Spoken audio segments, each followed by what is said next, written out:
सभी को जय जिनेन्द्र। हमने पिछले इसमें देखा कि बंध योग्य प्रकृति 120 है। पहले गुणस्थान में 117 कर्म प्रकृति का बंध होता है मिथ्यात्व गुणस्थान में।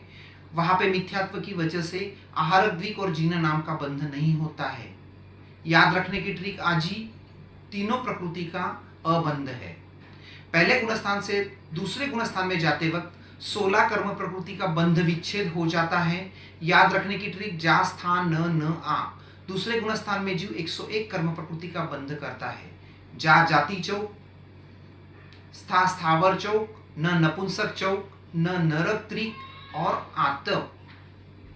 दूसरे गुणस्थान से जीव तीसरे गुणस्थान में जाता है जहां पे वो 74 कर्म प्रकृति का बंध करता है।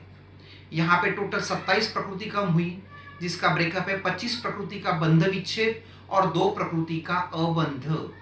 25 प्रकृति का बंध विच्छेद को याद रखने की ट्रिक है, 4-4 के 3, 3-3 के 4 और एक सिंगल प्रकृति। 4-4 के 3 है अनंतानुबंधी चौक, मध्य के 4 सहनन, मध्य के 4 संस्थान, 3-3 के 4 है तिर्यंच त्रिक, स्नानर्धी त्रिक, दुर्भग त्रिक, हल्की त्रिक और सिंगल प्रकृति उद्योत। और 2 प्रकृति का जो अबंध है वो है मनुष्यायु और देवायु। यहां तक हमने देखा था। अभी जीव यहाँ पे मिश्र गुणस्थान में है। जीव अभी तीसरे गुणस्थान से चौथे गुणस्थान में जाता है, मतलब मिश्र गुणस्थान से वो जाता है अविरति सम्यक दृष्टि गुणस्थान। यहाँ पे जीव को सम्यक दृष्टि की प्राप्ति हो जाती है, लेकिन चौथे गुणस्थान में जाते ही जहां पे तीसरे गुणस्थान में वह आयुष्य का बंधन नहीं कर रहा था, चौथे गुणस्थान में वह आयुष्य का बंधन कर सकता है। लेकिन जैसा कि हमने देखा कि तीसरे गुणस्थान से आगे जीव या तो मनुष्य प्रायोग्य प्रकृति का बंध करता है या देव प्रायोग्य का करता है। नारकी और देवता मनुष्य प्रायोग्य करते हैं, मनुष्य और तिर्यंच देव प्रायोग्य करते। इसीलिए जो हमने अबंध में डाल के रखी थी मनुष्यायु और देवायु, ये यहाँ पे ऐड हो गई।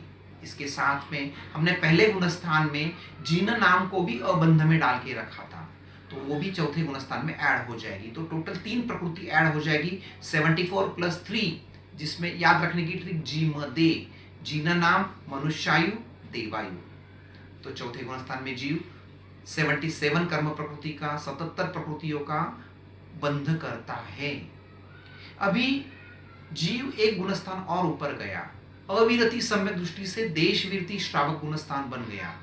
देशवीरति श्रावक बनने के बाद जीव 77 की जगह पे 67 कर्म प्रकृति का बंध करता है, यानी चौथा गुणस्थान छोड़ते छोड़ते 10 कर्म प्रकृति का बंध विच्छेद कर देता है। अब ये 10 कर्म प्रकृति को याद रखने की ट्रिक है, 4, 3, 2 और 1। रिपीट, 4, 3, 2 और 1। इसमें 4 जो है अप्रत्याख्यानी चौक, बराबर है। अब ये 4 क्यों नहीं करता? क्योंकि अप्रत्याख्यानी चौक का उसको उदय नहीं है, इसीलिए बंद नहीं करता, और उसको उदय नहीं है इसीलिए जीव व्रत पचकान लेना चालू कर दिया, इसीलिए वह देशवीरति श्रावक बन गया। दूसरी देखते हैं, इस गुणस्थान का जो जीव है, हम पहुंचे हैं 5वें गुणस्थान में। आप सबको पता है 5वां गुणस्थान देवता में और नारकी में नहीं होता। नारकी और देवता में सिर्फ 1 से 4 गुणस्थान है। 5वां गुणस्थान होता है तिर्यंच में और मनुष्य में। और हमने पहले ही बताया कि तिर्यंच और मनुष्य तीसरे गुणस्थान या उससे आगे सिर्फ देव प्रायोग्य कर्म प्रकृति का ही बंध करते हैं। तो क्या हो गया, अभी तक जीव तीसरे गुणस्थान में जब था तब वह जीव देव प्रायोग्य और मनुष्य प्रायोग्य का बंध कर रहा था। अभी यहाँ से देवता नारकी हट गए, 5वें गुणस्थान में वो सिर्फ देवता का ही बंध करते, क्योंकि 5वें गुणस्थान में कौन है? तिर्यंच है और मनुष्य है, तो वो देव प्रायोग्य कर्म प्रकृति का बंध करेंगे। तो देव प्रायोग्य अगर कर्म प्रकृति का बंध करेंगे, जब उनको जाना ही देवलोक में है, उनका इंटेंशन देवलोक जाने का है, तो वो मनुष्य प्रायोग्य कर्म प्रकृति का बंध नहीं करेंगे। तो मनुष्य प्रायोग्य कर्म प्रकृति का बंधन नहीं करेंगे तो मनुष्य त्रिक गया, मनुष्य त्रिक का बंध का जरूरत नहीं। जब मनुष्य बनना नहीं है और जाना देवगति में है तो औदारिक द्विक का भी जरूरत नहीं, क्योंकि वो शरीर लगेगा नहीं, वहां पे वैक्रिय शरीर है। जब ये दोनों नहीं लगेंगे और देवता ही बनना है तो वज्र ऋषभ नाराज सहनन का भी जरूरत नहीं, क्योंकि देवता में सहनन नहीं होता है। तो इस तरीके से 4 मतलब अप्रत्यक्षाणी चौक, 3 मतलब मनुष्य त्रिक, 2 मतलब औदारिक द्विक और 1 मतलब वज्र ऋषभ नाराज सहनन, इन 10 प्रकृति का बंध विच्छेद करके जीव 5वें गुणस्थान में 67 यानी 67 प्रकृति का बंध करता है। अभी जीव को 5वें से 6ठे गुणस्थान में भेजते हैं। जीव देशवृत्ति श्रावक था और अभी जीव बन गया प्रमादी साधु गुणस्थान, दीक्षा ले ली बंदे ने। तो क्या हो गया, दीक्षा क्यों ले पाया? क्योंकि उसको प्रत्याख्यानावरण चौक का उदय अभी नहीं है, और प्रत्याख्यानावरण चौक का उदय नहीं है तो प्रत्याख्यानावरण चौक का बंध भी नहीं होगा। तो मतलब जो जीव 5वें गुणस्थान में 67 कर्म प्रकृति का बंध कर रहा था, 6ठे गुणस्थान में प्रत्याख्यानावरण चौक को कम करके, जिसका बंध विच्छेद करके जीव 63 कर्म प्रकृति, 63 कर्म प्रकृति का बंध करता है। ओके, अभी जीव 6ठे गुणस्थान से 7वें गुणस्थान में पहुंचा। क्या फर्क आ गया? साधु 6ठे में भी था, साधु 7वें में भी है, लेकिन 6ठे में प्रमादी था, 7वें में अप्रमादी बन गया। प्रमाद छूट गया। प्रमाद छूट गया तो प्रमाद के कारण जो प्रकृति का बंध हो रहा था वो प्रकृति अभी वो बंध नहीं करेगा यहां पे। और एक चीज हमने पहले गुणस्थान के वक्त जो हमने आहारक द्विक को हमने अबंध में डाल के रखा था, वो 2 प्रकृति अभी वापस बंध हो जाएगी, क्योंकि हमने उस वक्त भी बताया था कि आहारक द्विक का बंध 7वें गुणस्थान से शुरू हो जाता है और जीव 7वें गुणस्थान में पहुंच गया। तो जो 63 + 2 65 कर्म प्रकृति, और यहां से वह जीव 6 कर्म प्रकृति का या 7 कर्म प्रकृति का बंध विच्छेद करके 7वें गुणस्थान में 58 या 59 58 या 59 कर्म प्रकृति का बंध करता है। तो अभी ये 6 प्रकृति कौन सी या 7 प्रकृति कौन सी, इसको समझते हैं। 6 प्रकृति को याद रखने की ट्रिक है अ से शुरू होने वाली 5 प्रकृति और शोक। इसको अलग तरीके से भी देख सकते हैं। एक है, सबसे पहले है असाता वेदनीय, दूसरी ये हो गई वेदनीय की। उसके बाद में मोहनीय कर्म की 2 प्रकृति, एक अरति और शोक, और 3 प्रकृति नाम कर्म की अस्थिर, अशुभ और अयश।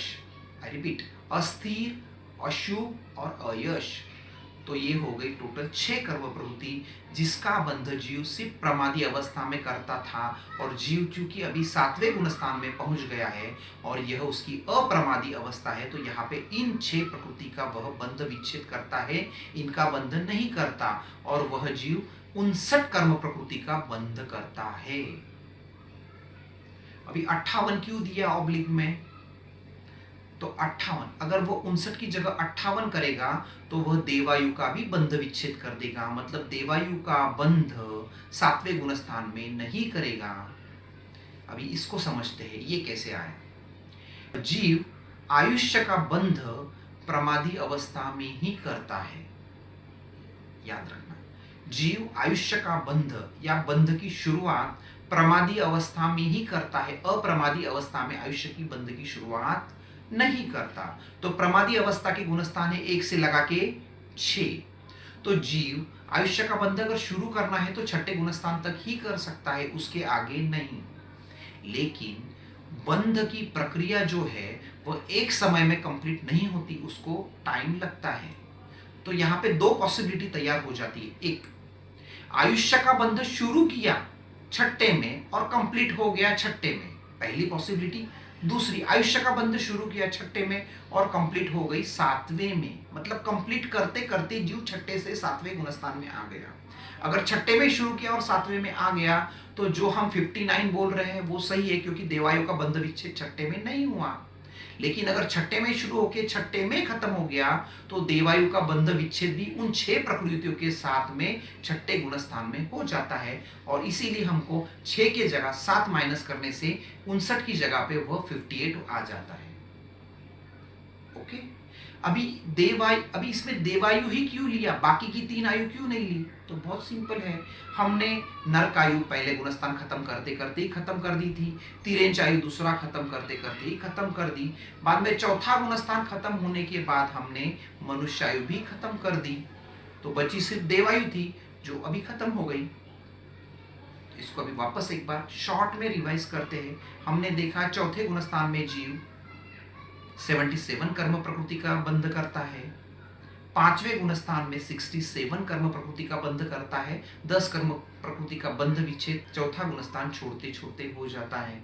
जब पांचवें गुणस्थान से छठे गुणस्थान में जाता है तो 4 कर्म प्रकृति का बंध विच्छेद करके 63 कर्म प्रकृति का बंध करता है, और वहां से आगे सातवें गुणस्थान में जाते वक्त वह जीव 58 या 58 और 59 कर्म प्रकृति का बंध करता है। यहाँ तक हम करते हैं, बाकी अगले भाग में देखेंगे। सभी को जय जिनेंद्र।